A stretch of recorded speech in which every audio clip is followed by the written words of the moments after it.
प्रेरणास्पद कथा YouTube channel पर मैं धनंजय जैन आप सभी का हार्दिक स्वागत करता हूं। दोस्तों, मनोहर एक पोस्टमैन थे और पत्नी की 12वीं के पश्चात जब बेटा सुनील अत्याग्रह करने लगा कि पापा अब आप अकेले यहाँ कहाँ रहोगे, चलो मेरे साथ मुंबई चलो। जब से बेटा एक कंस्ट्रक्शन कंपनी के अंदर इंजीनियर बना था, अच्छा जॉब मिल गया था, उसका अपना खुद का घर था, बच्चे थे 2, पर पिताजी अपनी ड्यूटी की वजह से मुंबई नहीं जा सके। उनकी पत्नी भी कहती क्या करोगे उनकी जिंदगी के अंदर दखल देकर, यहीं अपने गांव में ही ठीक है।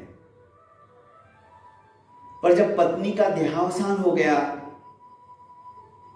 12वीं 13वीं सब कुछ हो गया, निपट गया सारा क्रियाक्रम, तो बेटा जिद करने लगा। बेटे के आगे पिता की एक नहीं चली, वे मुंबई जाने के लिए उद्यत हो गए। मुंबई में इसका एक सुंदर बंगला जैसा 3 BHK था। जैसे ही दरवाजा खोला, मखमल का गलीचा जैसे बिछाया हुआ था। पिता ने जूते बाहर खोलते ही पैर जब उस मखमल के गलीचे के ऊपर रखा तो एकदम से मऊ मऊ स्पर्श होते ही बेटे को कहने लगे, बेटा एक गंदा तो नहीं हो जाएगा। अरे नहीं नहीं पिताजी आप आइए। और पिताजी को जबरदस्ती अपने आलीशान सोफे के ऊपर उसने आदर के साथ में बैठाया। वो इतना डल्लफ का था कि एक बार बैठते ही वो अंदर धंसते चले गए। बहू गर्मा गर्म चाय दोनों के लिए लेके आई।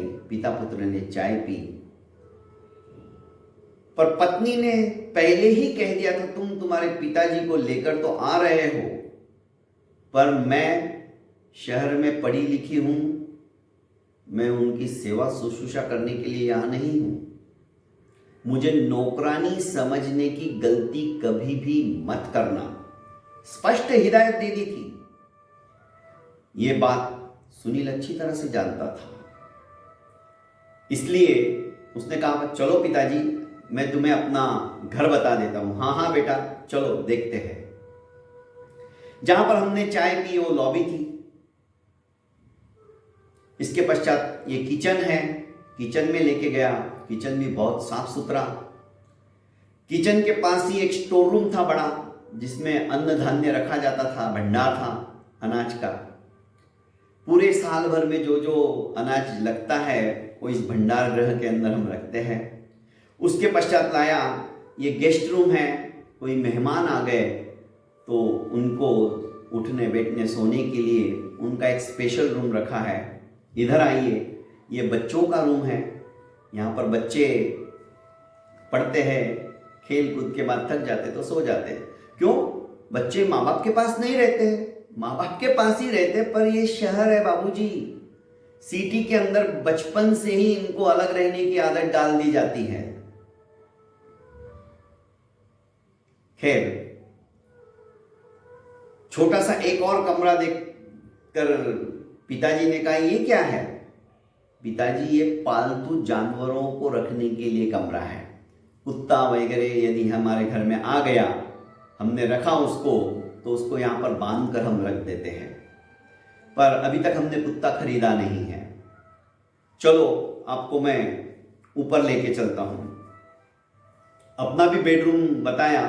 सभी रूम्स के अंदर AC वगैरह फर्नीचर टिप टॉप था।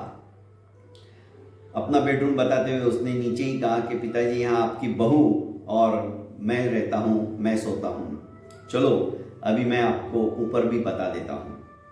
ऊपर लेके गया। ऊपर एक टीन की चद्दर सा रूम बना हुआ था, क्योंकि छत थी, बाहर आराम से धूप सेक सकते थे, धूप के अंदर बैठ सकते थे।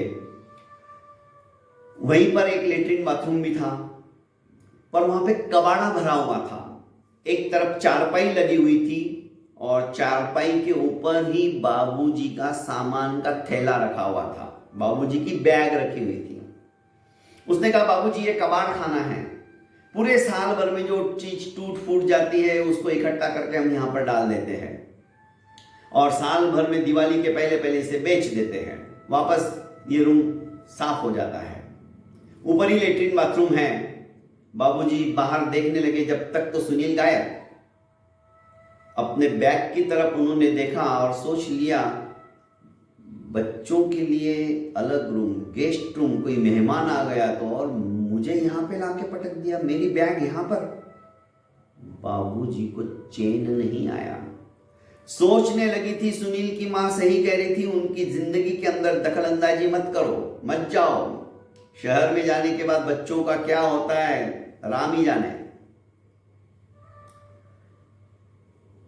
जैसे ही अंधकार होने लगा, बाबूजी ने अपना बैग उठाया और वापस दरवाजा धीरे से खोलकर, बाहर का गेट भी धीरे से खोलकर अपने गांव की ट्रेन पकड़ ली।